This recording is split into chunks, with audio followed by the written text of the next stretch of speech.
be water. Lu dikasih gelas ya di gelas, lu jadi mangkok ya jadi mangkok. Ya lo seperti itu orangnya.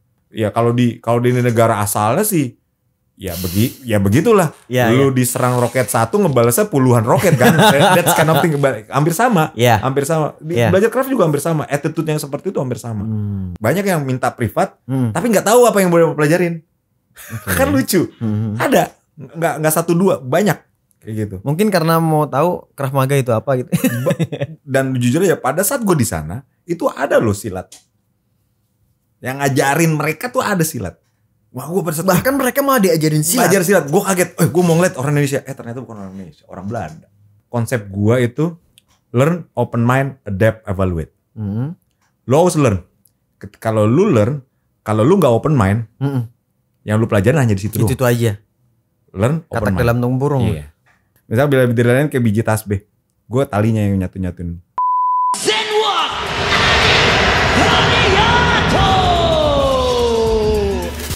Representing from Kapap Indonesia, David Krav.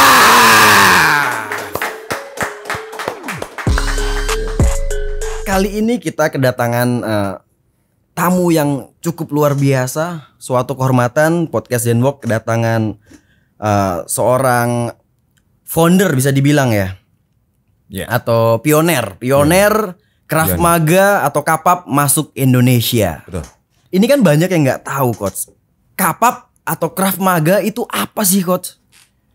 Sebetulnya kalau Krav Maga itu kan dikenal dari tahun 1970-an ya. Makanya saya bilang Kapap itu ibu kandungnya dari Krav Maga. Sama aja. Jadi Kapap dulu baru Krav Maga. Sebelum dulu ada yang namanya Hagana, Hisardut, Kapap, Krav Maga gitu. Intinya Krav Maga kan hand to hand combat. Kalau bahasa Inggrisnya hand to hand combat. Kapap itu singkatan dari Krav Panim El Panim, pertarungan jarak dekat. Jadi kalau di bahasa Indonesiain, Fit, lu latihan apa? Perkelahian jarak dekat. Bahasa Indonesianya kan gak enak. Sama aja udah kayak ngejual teh manis sama ST kan jadi lebih enak ST kayak gitu. Jadi karena perubahan nama lah kayak seperti di Jepang lah ya, dari zaman jujitsu jadi judo, aikido kayak semacam itu perubahannya. Krav Maga juga sama di mana perubahan itu terjadi ketika mereka membuka bela diri ini untuk publik, untuk umum. Udah mulai berubah tuh kayak sekarang bela dirinya jadi ada sabuk-sabuk kayak gitu, tapi gua nggak menganut seperti itu.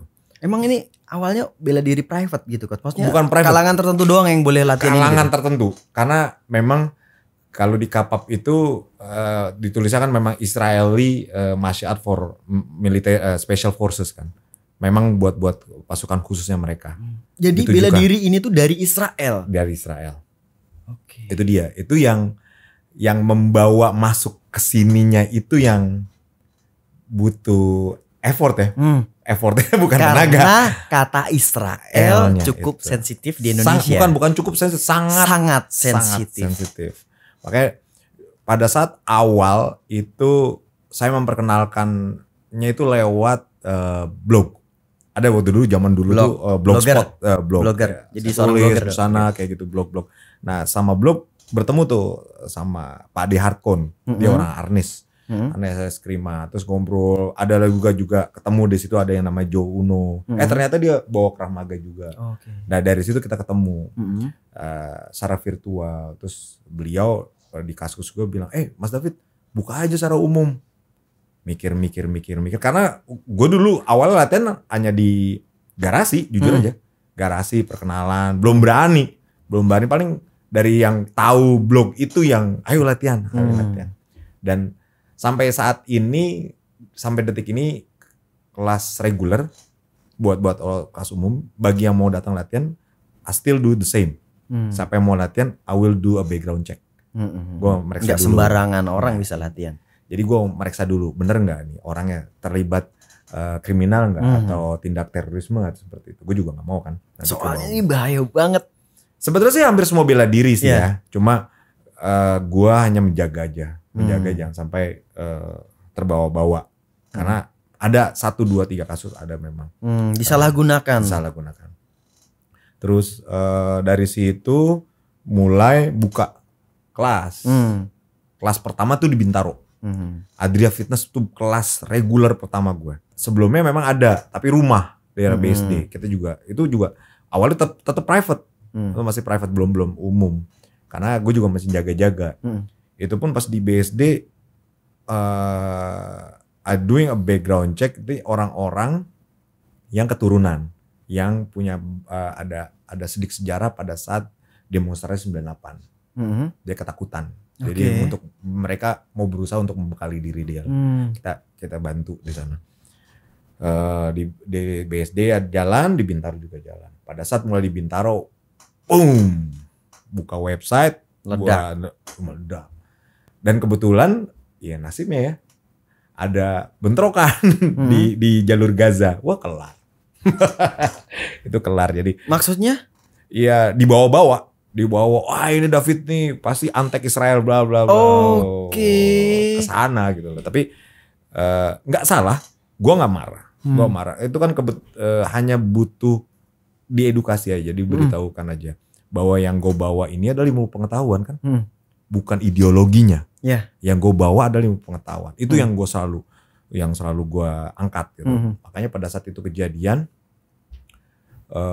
gue masih inget 739 email masuk in my inbox dan nggak ada satupun yang gue nggak balas, semua gue balas. Isinya apa coach?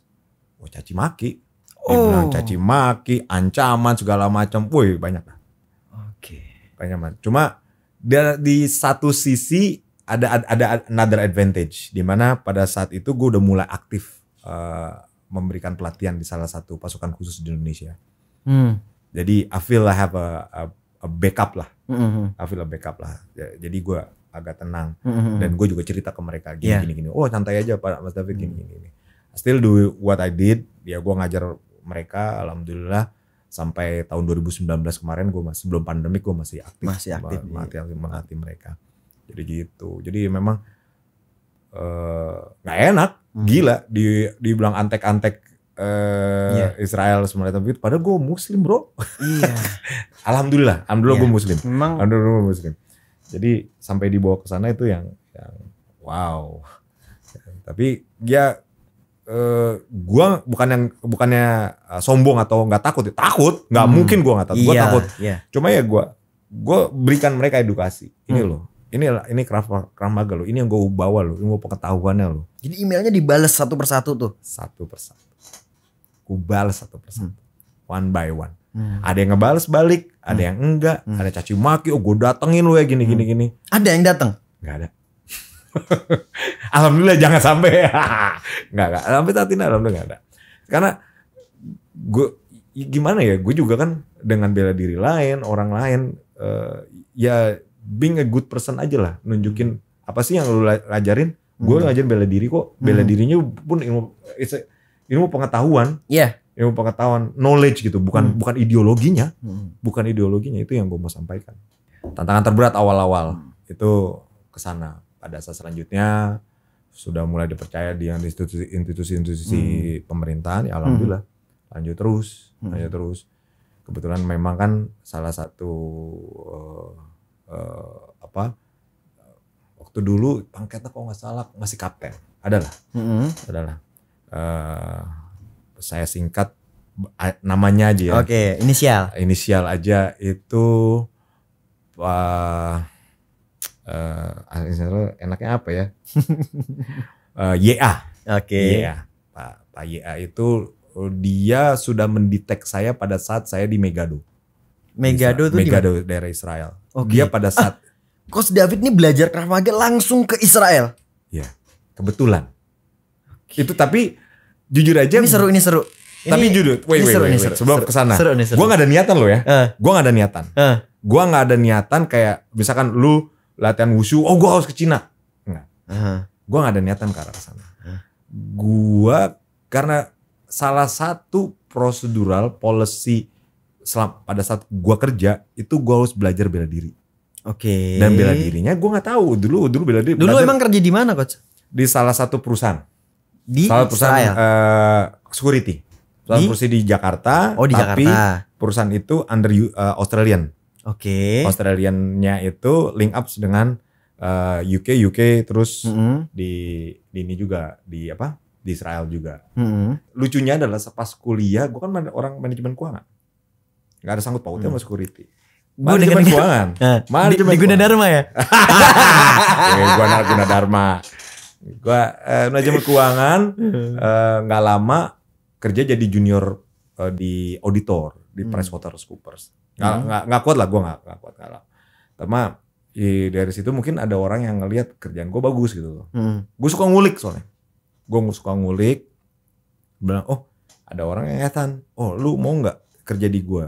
Tapi kayak ngaudit kayak gini juga sama. Tapi as investigator. Dari sana berangkatnya. Jadi gue tahu. Jadi security investigator. Abis itu jadi security close protections. Habis dari close protection baru masuk ke security intelligence. Jadi bisa tolong jelasin investigation apa? Satu-satu. Investigasi sih kalau di Indonesia namanya perusahaan security nggak boleh lah. Tidak diperkenankan melakukan investigasi. Tidak. Jadi bahasanya auditor, eksternal auditor. Jadi tugasnya tuh ngapain? Jadi kalau misalkan ada apa ya? Ada misalnya ada indikasi fraud di suatu perusahaan, ada indikasi korupsi, ada penipuan lah, forgery segala macam. Nah dari perusahaan itu coba cari kontraktor, ada investigator yang bisa audit untuk melakukan audit. Oke. Jadi kita bilangnya external auditor. Jadi, tapi kita tetap melakukan investigasi, pasti sampai keluar, nggak hanya perusahaan aja. Kita cek orangnya, ngelakuin apa, tindakannya apa, seperti itu. Dan Coach Davis harus punya basic bela diri. Nah itu gue belajar bela diri di Jakarta dulu sama orang bule. Gue nggak tahu. That's Krav Maga, gue nggak tahu. Demi Allah gue nggak tahu. Pas masuk di situ, nggak tahu kenapa, tapi dugaan gue pribadi, dugaan gue pribadi, dia ngelihat ini orang oke. Dan punya background dari negara Muslim dan nggak begitu mencolok, badannya pendek. That's why David, lu beneran? Pada saat itu di negara mana? Maaf. Masih di Jakarta. Jadi masih di Jakarta. karena gue ngerasa gue punya advantage di sendiri karena gue ngerasa pendek. Gitu. Jadi ya dipanggil lah. Lu mau nggak jadi close protection, pengawal, bodyguard, bahasanya bodyguard, keren banget kan. Tapi jangan berpikir kayak gitu loh. Jadi bodyguard yang gue kerjain ya pengawalannya yang gue lakukan itu bukan pengawalan kayak orang ya, enggak. Jadi lebih ke arah ada project di apa, misalkan pemasangan pipa di Pakistan, Peshawar, atau suatu event di Ulaanbaatar, atau pada saat di Sudan seperti itu. Nah pada saat itu mulai ke expose latihan. Base kantor dulu ada di UK di Hendon Central di London. Tapi pelatihan ditarik ke Tel Aviv. Kantor di UK tapi nah di situ bolak-balik. Dari situ ketahuan sama Bapak YA tadi. Wah kelihatan lah ini tampang Melayu. Nggak mungkin kok, bukan nggak. Ketemunya di mana? Dia pada saat itu dia mengawal Pak Agus Trimurti. Pak Agus Trimurti tugas di Lebanon. Dia pengawalnya. Dan saya berseberangan. Saya lagi di sana. Wah, ini pada saat Coach David di Lebanon posisi? Enggak, di Israel gua. Di Israel. Dia di perbatasan Lebanon. Gue di atas di bawah. Jadi kelihatan sampai intip-intipan. Kelihatan. Ketahuan apa. Ketemu di Jakarta langsung ditembak sama beliau. Masih inget banget gue ketemu sama beliau di Citos. Ini di beber. Ini kan di print out pasport gue, blar. Diem aja. Udah dibidik ya? Udah dibidik segala macam. Tapi dia bilang, Mas boleh nggak knowledge yang Mas dapet share ke kita? Gue bilang yes, bersedia. Alhamdulillah Pak, kalau dicoret masih merah putih. Saya bilang gitu, masih merah putih. Oh bagus kalau misalnya merah putih. Dari situ semenjak itu gue punya gentleman agreement lah dengan beliau. Sampai kalau nggak salah ada kali 7 tahunan 6 tahunan I cannot teach this art to other institutions. Hanya buat mereka soul only. Makanya akhirnya gue cuma di Kopassus doang pada saat itu. Karena permintaan beliau juga. Kopassus. Dari situ gue belajar. Itu masuk di satuan. Gue juga kaget belum siap itu ngajar di 181 Gultor gitu kan, belum tahu itu kontoter. Oh ternyata pasukan khusus banget. Ya, alhamdulillah dipercaya sampai tahun 2019 masih dipanggil beliau. Sampai terakhir ulang tahun satuannya juga masih itu. Adalah di Facebook bisa kelihatan, di Facebook bisa kelihatan ada. Cuma I never put videos or foto yang kayak ekspos mukanya, gak berani gue juga. Karena gue juga harus jaga mereka kan sebagai pasukan khusus ya. Ya itulah. Jadi masuk pada saat itu ya karena kedetek jadi detek pada saat gue kerja. Pada saat itu pas masih kerja close protection memang. Tapi close protection bukan jaga-jaga ini ya. Bukan jaga orang. Lebih pada saat ada project apa, ada kegiatan apa itu kita. Jadi malah lebih banyak gue walaupun dibilang cross protection, malah gue lebih banyak jadi tim advance-nya. Advance team yang duluan. Seperti itu. Jadi waktu dulu di Indonesia ya pada saat Aceh tsunami atau di Puncak Jayapura pada saat itu. Itulah. Kalau itu gue nggak mau cerita lah, itu cerita lain lagi. Agak serem sekarang podcast Zenwalk. Baru kali ini podcast Zenwalk serius. Enggak. Dari kemarin. Lu kan minta, gue kan jawab. Tim gue mukanya pada pucat semua. Ya itu dulu kan orang belum tahu. Sekarang sih orang Krav Maga, wah gila di YouTube di mana-mana. Lu latihan ngaku-ngaku ngajar Krav Maga juga bisa. Sama orang bilang YouTube Jutsu, YouTube Fu kayak gitu-gitu kan banyak kayak gitu. Ya gua enggak nyangka. Master YouTube. Iya kayak gitu. Banyak. Krav Maga juga kayak gitu. Tapi gua enggak mau usil di sana. Enggak mau usil dapur orang. Krav Maga sama self defense apa bedanya sih, Coach? Oh, wow. Pertanyaan menarik. Kalau dari sisi gue pribadi, kapap Krav Maga itu combat for survival. Combat for survival. Lu berkelahi untuk survive. Kalau self defense, bener juga. Tapi konteks self defense lebih ngeliat bagaimana lu melakukan counter, melakukan defensif pada saat ya misalkan diserang atau apa. Kalau kapap Krav Maga lebih broader, lebih luas. Kita ngomong combat for survival is not about nggak harus pukul tendang. Nah self defense di sana yang banyak orang belajar itu lebih berpikir adalah kontak fisik. Kalau di Krav itu nggak harus pukul tendang. Jadi knowledge misalkan gini contohnya gimana? Contoh. Gue tugas di Puncak Jaya.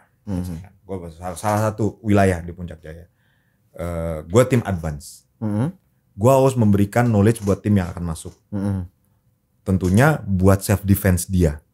Buat protections dia sebelum dia masuk.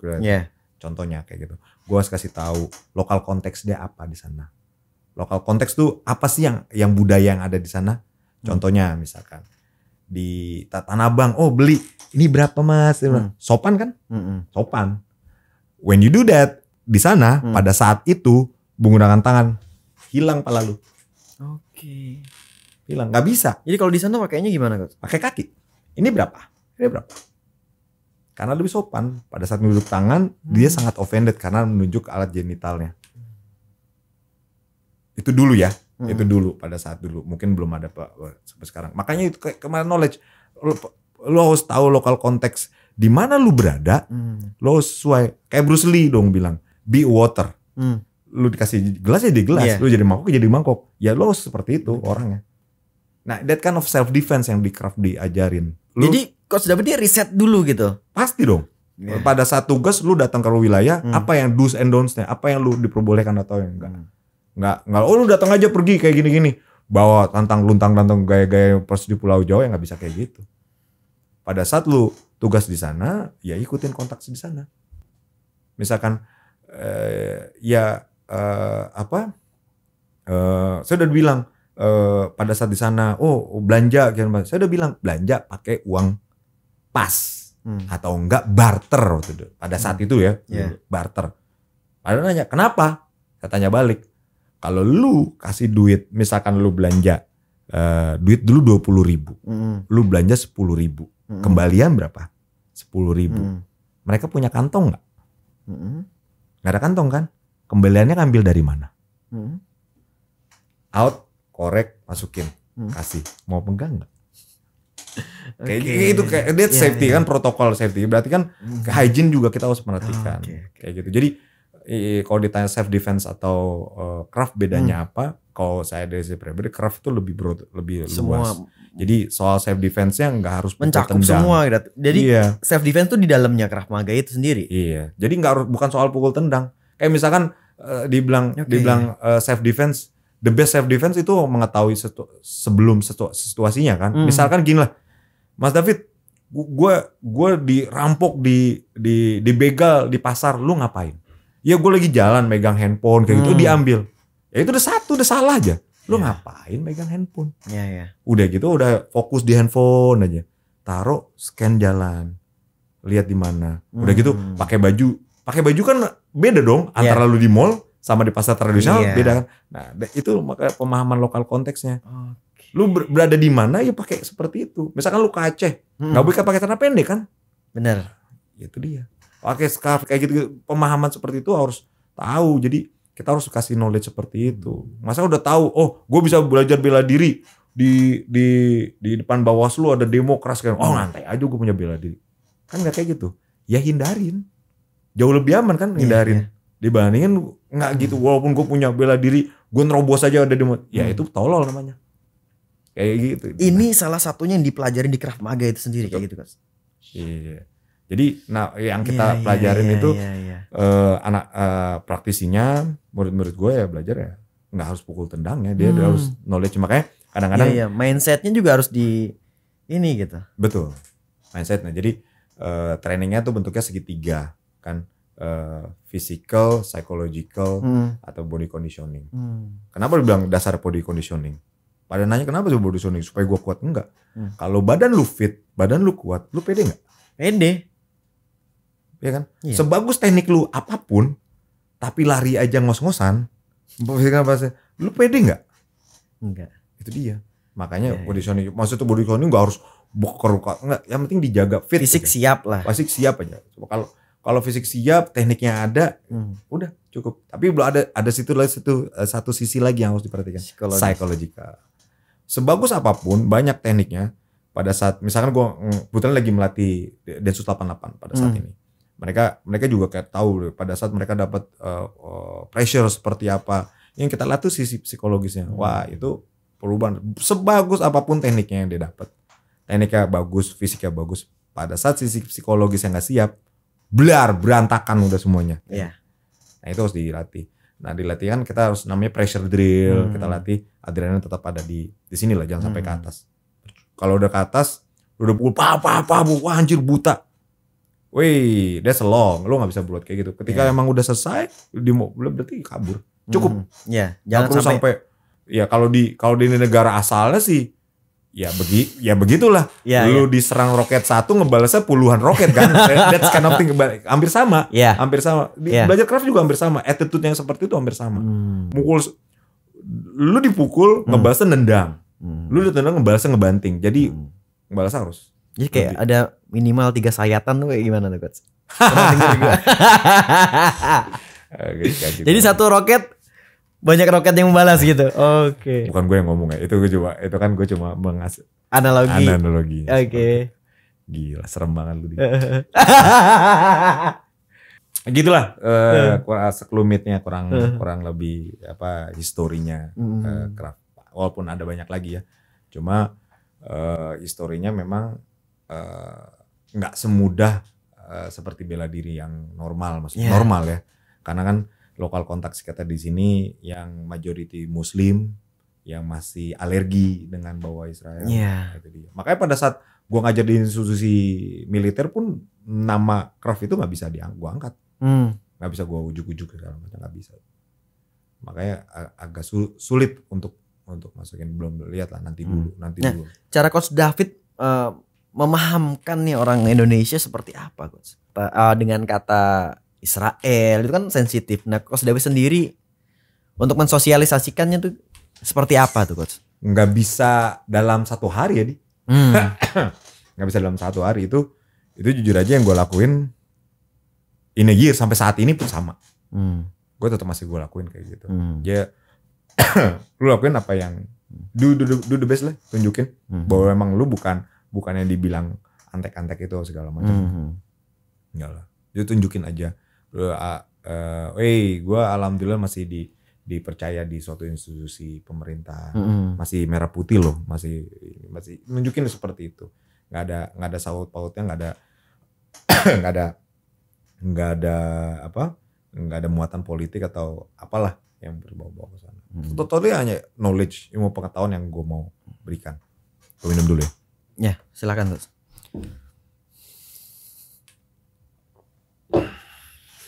Oke. Kayak gitu sih. Menegangkan sih membahas Krav Maga ternyata. Biasanya lu ketawa-tawa ya, gue ngeliat podcast lu ketawa-tawa mulu. Itu metode latihan gue tuh teriak-teriak sama. Hampir semua sama lah. Bela diri. Gue pada saat gue ngajar grappling, ngajar Krav pasti kayak gitu. Kelihatan lah di sosial media gue yang ada kan latihan. Oh, lu kok abusive? Oh, bukan abusive sih. Nah, soal abusive tuh lucu saat ini. Banyak saat ini tuh pas lagi melatih self defense atau Krav, berbau-bau Krav itu, banyak dunia luar, ini abusive banget sih latihan kayak gini, kasar banget sih. Bagi orang yang belum tahu akan melihat seperti itu.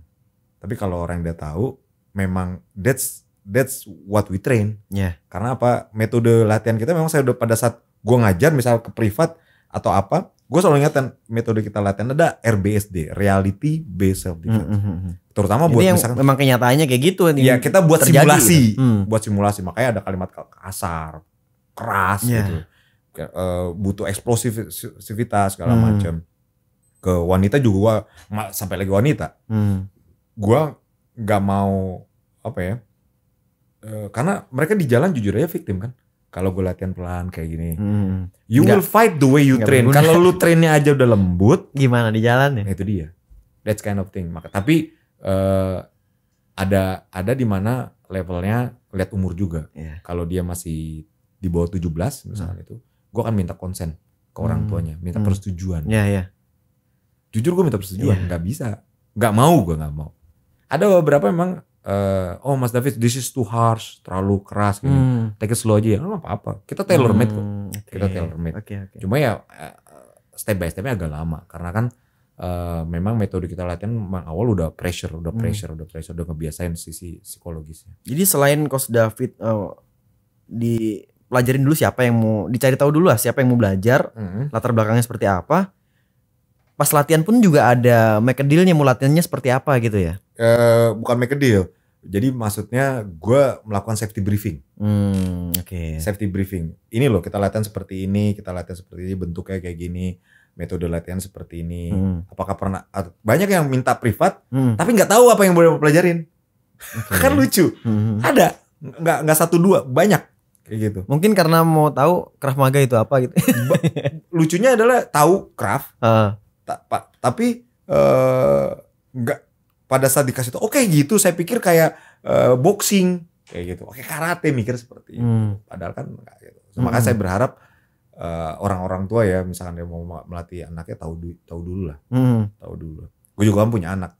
Gue juga jadi laboratorium gue jujur aja my own family. Anaknya, anak-anak gue, istri gue, that's my first laboratorium. Gue jujur laboratorium karena emang setiap kelas gue selalu bilang, ketika lu belajar, gue juga belajar. Jadi jangan berpikir lu belajar gue nggak belajar, karena gue belajar. Jadi kalau pada saat gue ngasih materi segini, tanya, kenapa sih coach tangan dibuka ditutup, kenapa sih mata harus di ini segala macam, kenapa sih? Tanya, jangan hanya gue suapin lu ngangguk-ngangguk enak, enggak. Tanya. Sekritis mungkin. Yes, itu yang gue minta. Jadi kan ada jadi kelas itu seperti laboratorium. Itu yang gue. Dan salah satu yang saya suka dari Coach David itu. Kenapa? Ketika di tempat latihan, saya nanya apapun sama Coach David selalu dijawab. Dan dikupas tuntas memang Iya, dikasih gitu. tahu semua gitu. Kayak gitu emang. Jadi gue sih berharap, jadi maka gue udah bilang kalau latihan itu kayak makan pizza kan, gue selalu ngomong makan one whole pan pizza.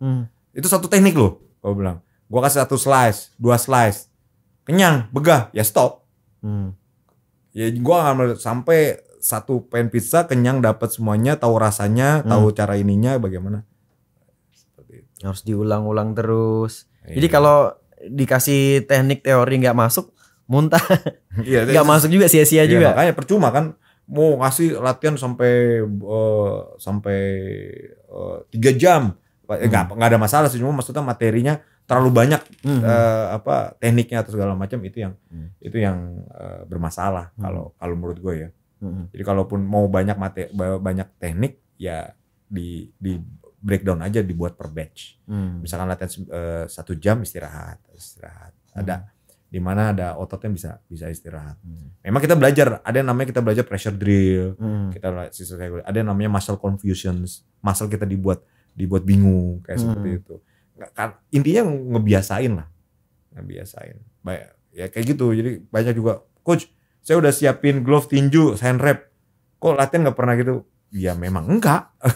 Gue latihan nggak pernah pakai hand wrap dari zaman dulu juga nggak pernah. Bahkan mukul nggak pakai pengaman, pakai tangan kosong. Yes. Karena nggak biasain pakai traction. Banyak. Masa bentar ya, gue pakai hand wrap dulu, kan nggak gitu. Jadi makanya harus siap pada satu latihan. Makanya latihan kadang-kadang ketika dia udah kebiasa, gue nggak pakai pemanasan, langsung gue naikin adrenalin. Oke. Jadi ngebiasain dia udah terbiasa. Itu sih. That's the method. Ya. Ini kan latihan Krav Maga kan apa ya? Sangat berbahaya nih coach. Kalau denger ceritanya tadi. Coach David sendiri punya pengalaman apa nih? Sampai luka atau bagaimana gitu? Yang terakhir itu yang paling gak enak adalah pulang ujian dari sana itu rusuk floating ribs, geser. Ya karena insurance cuma dapat di Indonesia, nggak bisa gue lakukan di rumah sakit di sana, ya balik ke rumah sakit dulu, RSPI. Balik ke Indonesia dulu baru di. Iya. Jadi pada saat salah gue, jadi pada saat posisinya lagi defense, pada waktu lagi teknik defense menggunakan baseball bat, gue tekniknya salah. Jadi pas kena ribs, itu sampai nyesek. Ya kebayang lah, rusuk patah atau geser pada saat itu bilang sih. Jangankan ketawa, ngeden aja nggak bisa. Sakitnya minta ampun kan? Iya. Itu cuma ditusuk, ditutup gitu, udah that's it. Itu pun menderita dari perjalanan tuh. Dari airport sana transit kalau nggak salah pada saat itu naik Suwarna Bumi, itu nggak enak. Sampai balik istirahat dulu baru ke rumah sakit. Itu kan itu nggak enak lah. Mau mules nggak bisa ngeden, ada yang bercanda nggak bisa ketawa kan, gitu. Cederanya kayak gitulah. Kalau cedera sama lah, lu juga kan orang bela diri lah. Gue juga pada saat gue latihan jujitsu juga kan jatuhan salah, geser juga di sini, ya sakit juga. Kena pukul pada saat latihan, rahang geser juga, itu juga. Sama lah bela diri. Postur Coach David kan ini maaf kecil. Maaf nih coach, maaf. Tadi coach sendiri yang bilang. Gue akuin kok. Bagi gue pendek. Nah, ketika berlatih di Israel, itu kan pasti posturnya gede-gede. Itu gimana tuh coach? Pasti kebuli mulu di sana. Itu bukan, kalau di sini sih gue masih nyantai ya. Geledekin pendek. Lu foto-foto kayak anak kecil gitu. Gue fine. Coba pada di sana tuh yang gak enaknya, pada saat pelatihan awal itu gue masih inget ada 23. Asia dari gue doang sendiri dan yang paling pendek. Wah, dibully Itu rasisme tinggi banget. Iya. Wah, Indonesia. Menghadapin itu kan gak mudah tuh kan. Tapi gue buktiin lah. Gue bilang, oke, gue buktiin sampai terakhir gue mau lihat ranking lu semana. Ranking lu di mana? Ranking dia yang ngebully gue yang ada, dia di bawah 10. And you know what? Gue berani sombong di sini. Ranking gue di 4 di sana. Di Indonesian gue 4. Asia dulu. Boleh gue pendek sekecil tapi gue. Makanya pada saat gue balik badan gue kan stok banget itu dulu seperti itu. Aku gila badan lu kayak gitu. Ya gimana? Gue harus compensate dong. Yeah.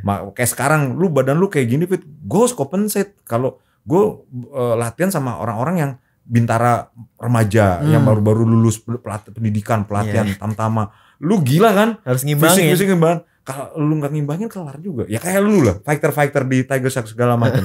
Lihat Adrian Mateus, Adriawan itu kan gila itu kayak Speedy Gonzales sekolah. Kalau nggak kebiasa, wah lu juga kelar juga kan. Ya, gua harus compensate. Ya makanya gua harus jaga keep it my fisik juga. Ya seperti itulah. Makanya dibilang bela diri itu pakai teknik. Oke, emang pakai teknik, tetap aja kan. Lo harus punya fisik bagus. Gitu sih. Coach David ada nggak foto latihan waktu di Israel? Zaman dulu itu sekitar gue kan mulai tahun 2000 kayak handphone apa ya dulu ya? Bingung kan? Gue juga bingung tuh. Terakhir itu pada saat gue ke UK itu yang gue ada di Self Defense Force itu gue ada video fotonya pas lagi di sana itu apa deh? Itu kan dulu kayak Nokia zaman dulu 5110 ya. Tantangan gue pada saat gue kerja di sana, kan jujur aja kita tuh kenalnya zaman sekarang itu kontraktor, atau kenalnya zaman sekarang itu private military company. Nah itu zaman sekarang terkenalnya. Oh dulu kan already did it. Gue kerja kayak gitu dulu, tapi gue di black. Gue masih merah putih kok.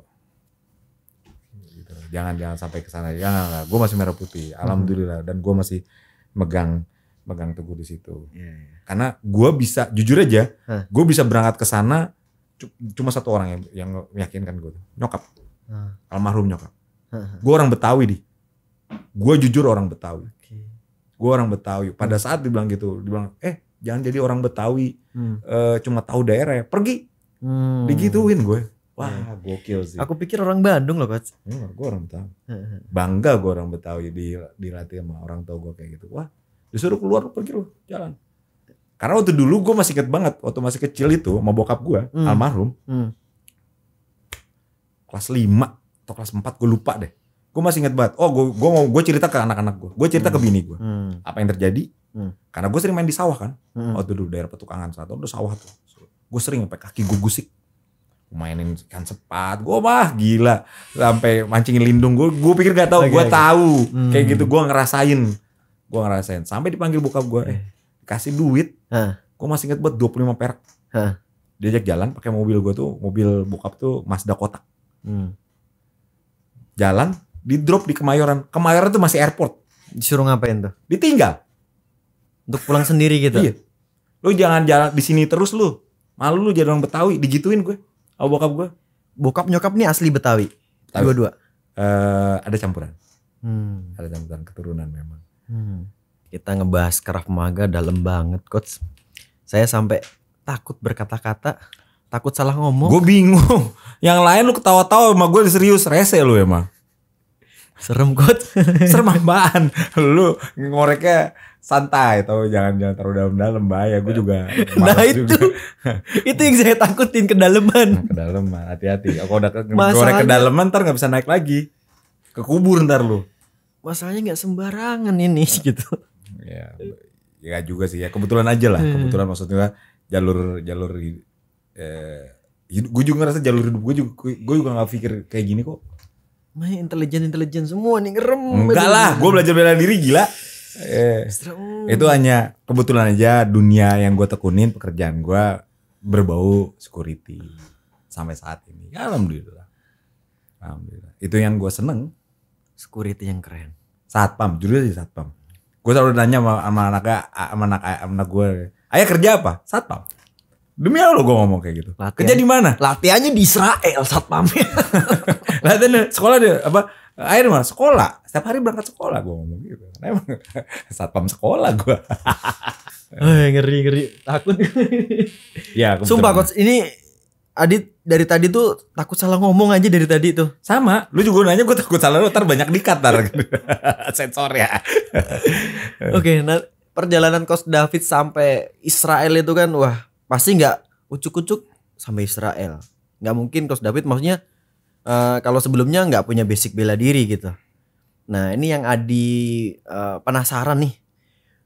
Bela diri pertama Coach David itu apa? Kalau dibilang bela diri pertama, gue kenal bela diri pertama adalah silat, jelas. Silat. Dulu Silat karena, apa Coach? Beksi namanya Hasbulo. Beksi. Hasbulo. Iya. Karena itu engkong gue. Itu Betawi kan? Betawi. Karena itu engkong gue, Kong Hasbulo itu engkong gue. Beberapa di komunitas Facebook segala macam tahu kok. Tahu. Ya alhamdulillah punya masih di lingkaran bela diri. Ya cuma anomali gue di keluarga. Gue nggak belajar beksi sampai saat ini. Nggak suka atau astagfirullah, sorry mohon maaf. Karena ya ini pribadi ya, preference. Kalau sama aja preference. Keluarga gue semua belajar, cuma gue enggak. Kenapa tuh Coach? Enggak sesuai aja. Karena nggak suka tadi ya. Nggak suka tadi ya kayak gitu, mau diapain juga nggak suka. Keluarga gue, kakak gue ya, pada belajar, cuma gue nggak suka. Sampai engkong dia bilang, oh lu belajar bela diri company lu gitu. Ketawa-tawa aja. Waktu itu pas lagi belajar karate awal, udah lu belajar yuk, kita berantem. Engkongnya dulu dijajah Jepang, ini malah belajar bela dirinya Jepang.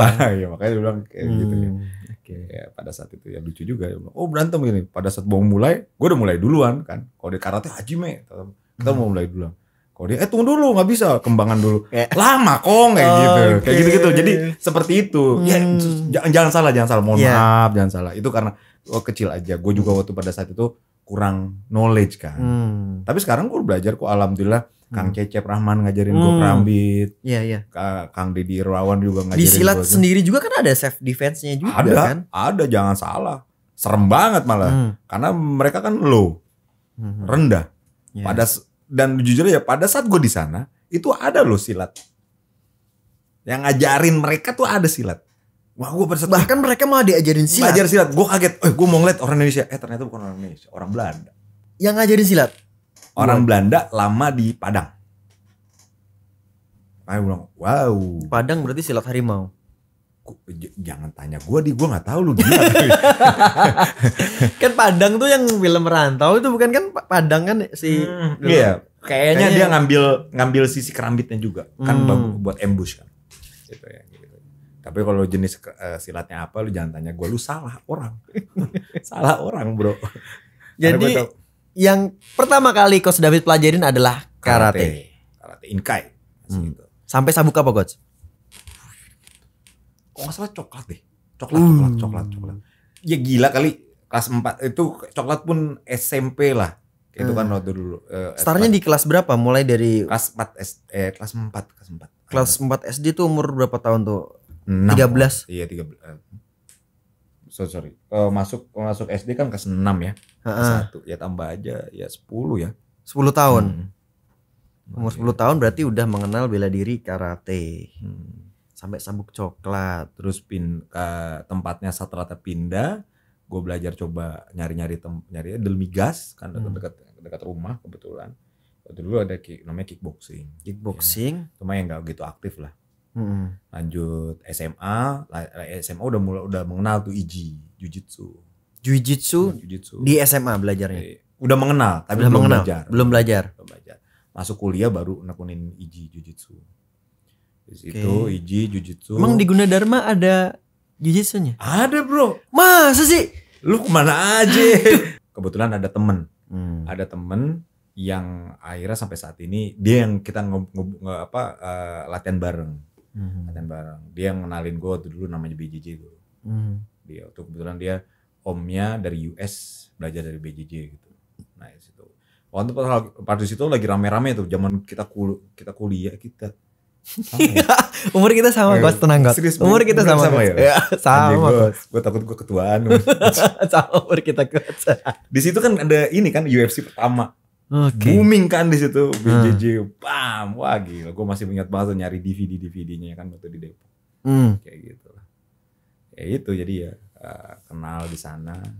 Ya kalau tarung derajat sih latihan sama temen gue itu, habis itu lanjut sekarang jujur aja gue lanjut. Ada pada saat sekarang Alhamdulillah dipercaya jadi pengurus PB Kodrat.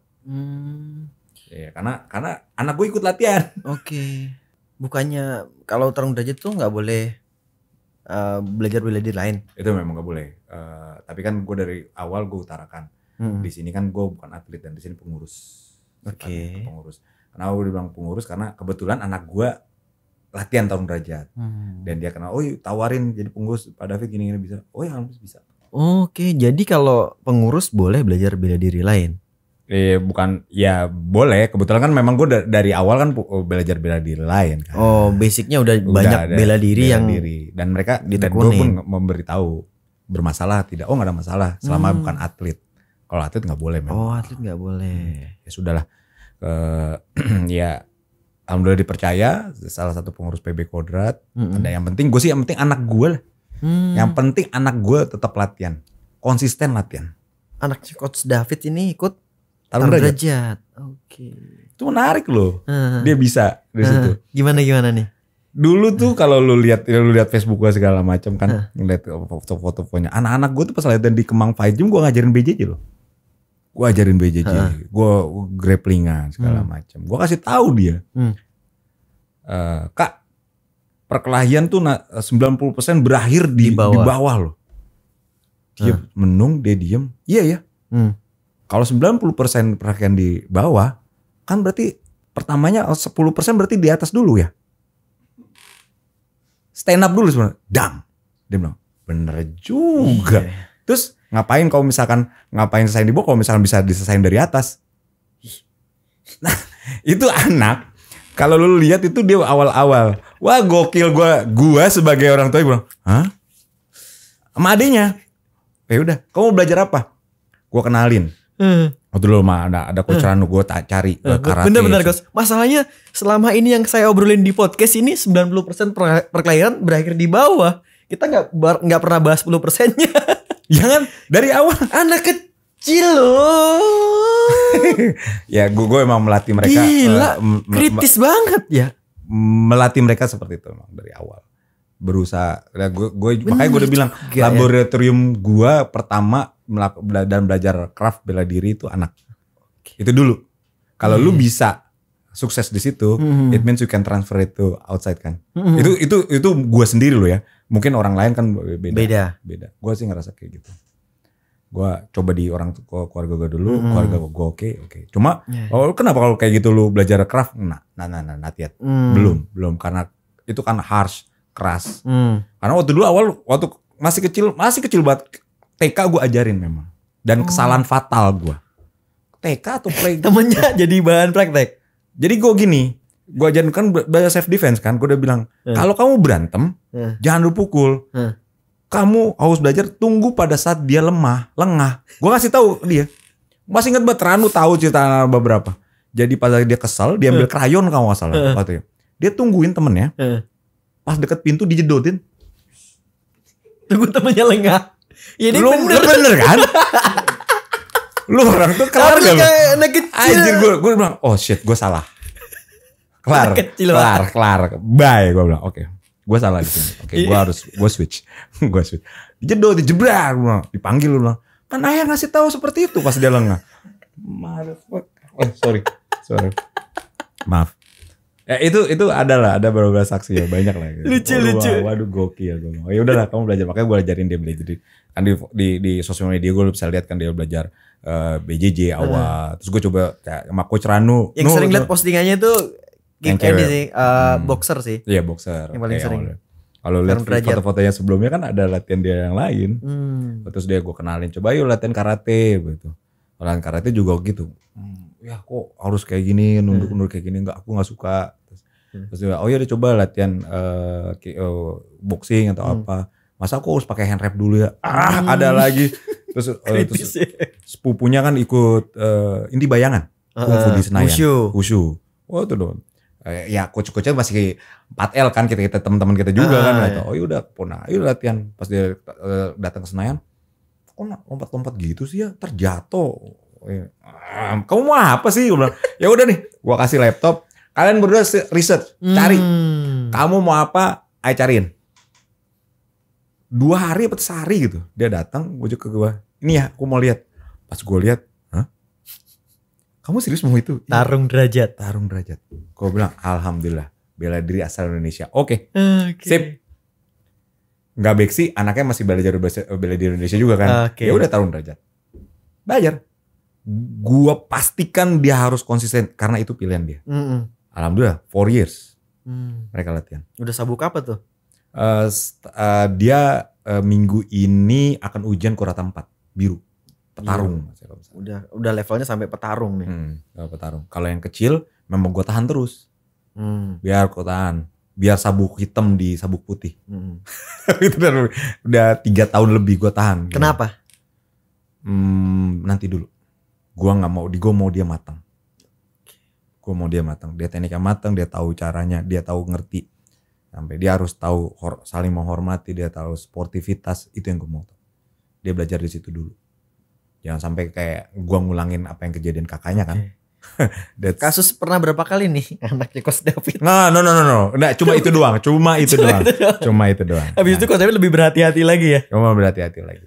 Di awal aja yang si kecil itu pas lagi latihan boxer itu dia nggak salah gesekan terus dia mukul dadanya temennya gitu. Terus dia ditegur kenapa ya? Habis aku latih seperti itu. Dek, jangan, kamu harus ya itu tapi itu nggak sampai fatal sih. Cuma itu. Ya sebagai orang tuh kita juga harus tahu lah. Tapi gitu. Menurut Coach David sendiri anak kecil tuh perlu gak sih belajar bela diri? Kalau lu tanya gue, my own perspective butuh. Perlu. Karena apa yang gue kasih tau ke anak-anak gue bilang gini. Jangan selalu berpikir ayah di dekat kamu untuk ngelindungin kamu. Kamu yang harus bisa ngelindungin diri kamu sendiri. Kamu harus jadi diri kamu sendiri. Makanya yang gue tetap terapin kayak gitu loh ke anak-anak gue. Latihan bela diri lah. Jadikan dirimu oleh dirimu diri sendiri, kayak slogan di Tarung Derajat sendiri. Gue utarakan kayak gitu. Dia juga ngerti, dia juga belajar. Makanya gue kaget juga. Nah, bagaimana gue maintain dia bisa lama? Berarti gue juga harus terjun. Jangan, gue nggak mau. Ini makanya Coach David belajar lagi tarung derajat karena gue nggak mau, gue cuma jadi orang tua. Kamu latihan kayak gini latihan.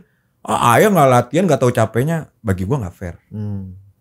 Ketika dia latihan sebisa mungkin gue selevel sama mereka. Latihan, nggak ada pelatih. Walaupun gue ngelatih bela diri lain, anak gue tahu gue ngajar. Cuma gue pada saat di situ dia ngerti. Gue pun sama mereka latihan. Itu yang gue mau kasih tahu mereka, dia ngerti. Kalau lu duit di situ, dia kan tahu kan, dia nge-respect. Oh, ayahnya sama. Kayak gitu, selevel, latihan bareng, belajar bareng. Itu yang jadi gue nggak mau jadi orang tua. Belajar bela diri. Ayo nggak tahu capek, nggak bisa. Ketika lu nyuruh, lu juga. Terus kalau anaknya belajar programmer, coding, gue nggak tahu itu. Gue nggak tahu anak gue bisa belajar coding, gue nggak tahu. Itu miracle. Giliran bela diri suka diikut. Kalau yang rumit-rumit gak mau ikut. Kan gue udah bilang gue bego banget asli. Enggak lah Coach. Bego gue sampai Israel, sampai mana-mana. Gue kok pinter gak kuliah keliling dunia. Gunadarma orang pintar-pintar isinya Coach. Sekarang keren. Gunadarma. Alma mater gue Gunadarma bos. Ya gue seneng ketemu anak-anak. Ternyata pas lagi di komunitas bela diri masih anak-anak Gunadarma juga kan. Ada si Fupier, ada gue kenal, ada beberapa. Ya gue kenal Profesor Francino Tirta, gue kenal waktu Mas Roli, Polando segala macam. Di Gunadarma. Pas lagi gue ikut jujitsu, gue kan tanding IJI waktu di Taruman Negara, Untar.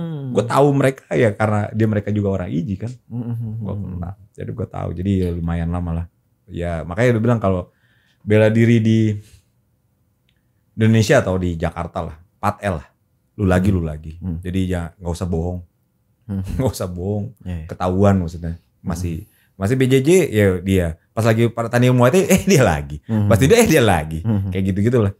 Ya Mas di MMA pas lagi PON dia juga kan kayak gitu. Lo lagi. Kayak gitu 4L lagi. Makanya jangan bohong lah. Kita mudah kok kita. Dan kalau di bela diri kayaknya kita cacat di satu tempat susah nggak sih? Jadi kayak kalau kita misalkan bermasalah sama orang inilah, orang bela diri. Nah terus kita kayaknya bakalan ke bawah-bawah. Iya apa ya? Iya, ke bawah-bawah. Susah gitu. Iya, itu dia karena yang masih di area 4L tadi lu lagi Iya, kan. makanya harus kita memang benar-benar jaga respect itu loh. Iya, jaga ya be a good person lah. Be a good person lah. Gak usah jago kayak banget lu Fit ngomong kayak gitu kayak lu baik aja. Ya maksud gue bukan gitu. Tapi kan kita udah berusaha untuk itu gitu loh. Kan selalu ada pro dan kontra pastinya gitu pastilah. Dalam kehidupan kita juga pasti kan ada orang yang gak suka sama kita. Itu udah pasti. Padahal kita udah berusaha meminimalisir untuk nggak melukai siapapun, nggak menyinggung siapapun gitu kan. Iya, yang penting do your best kalau menurut gue.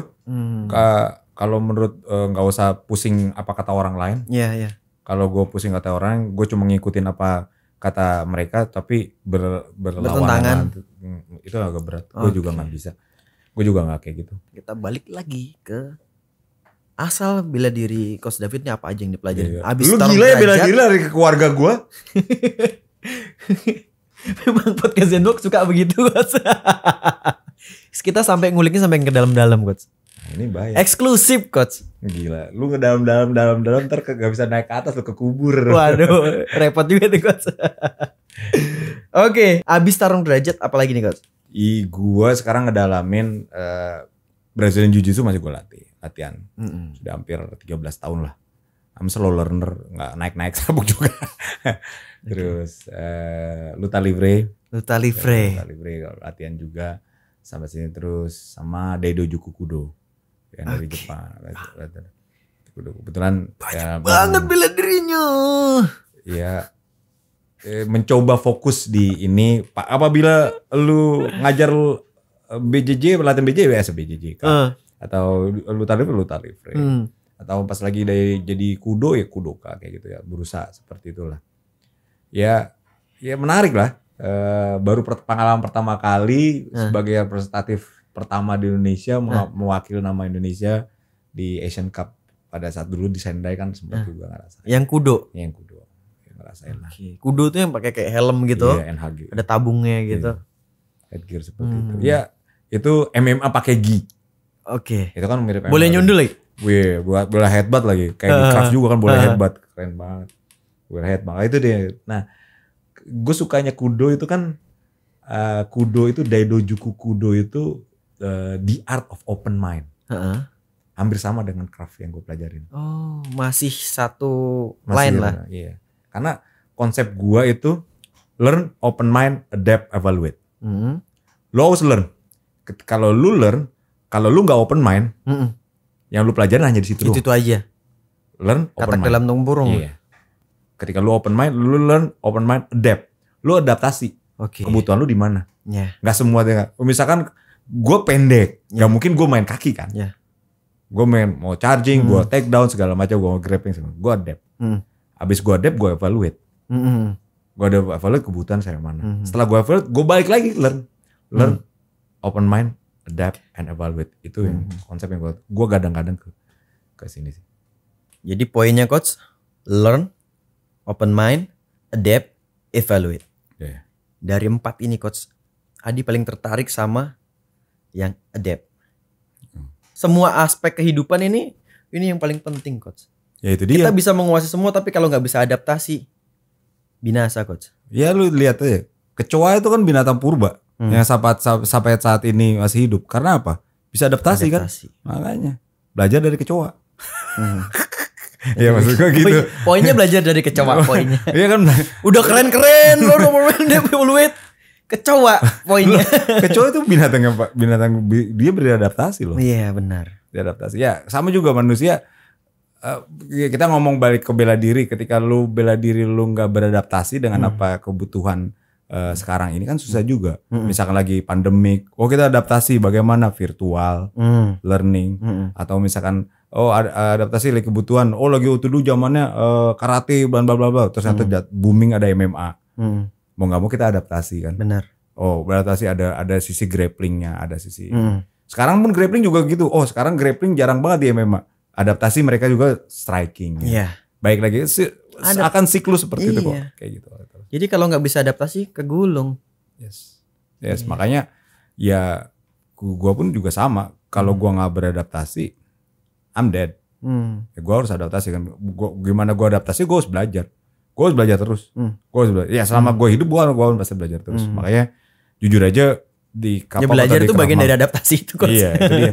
Gue jujur aja ada bilang master gini-gini. Gue paling males jujur gue dengan kalimat master. Gue belum siap dengan kata master itu. Demi Allah gue belum siap. Karena gue masih belajar. Iya. Gue sekelas pelatih Kopassus aja nggak mau dipanggil master. Nggak mau gue, demi Allah nggak mau, takut gue. Berat itu berat. Ini masalahnya Coach. Apa ya? Tanya murid gue deh. Sekarang tuh lagi marak-maraknya tiba-tiba master. Ya biarin aja mereka. Biarin aja, gue sih nggak mau. Gue sebisa mungkin mereka tuh kayak bela diri lain. Gue kayak bijak banget nih ngomong. Misal bela diri lain kayak biji tasbih, gue talinya yang nyatuin. Kapap itu kayak bijak banget gue, sumpah gue. Makanya Sensei Avinardia, Master Avinardia, kapap itu a bridge between system and system. Be that bridge, David. Dia ngingetin gue sampai Haimpir, let call Haimpir pada saat gue ada di sana. Be a bridge, David. Be a bridge between system and system. Bela diri yang lain. Lu belajar grafik segala macam. Jadi bridge aja. Iya. Lu udah terlalu banyak master di bela diri lain. Lu udah terlalu banyak. Bagaimana lu as a bridge between mereka untuk nyamain gitu. Itu mereka seru itu. Dan gue pakai. Ya masuk akal. Nah, gila, menurut gue so wise banget. Dalam.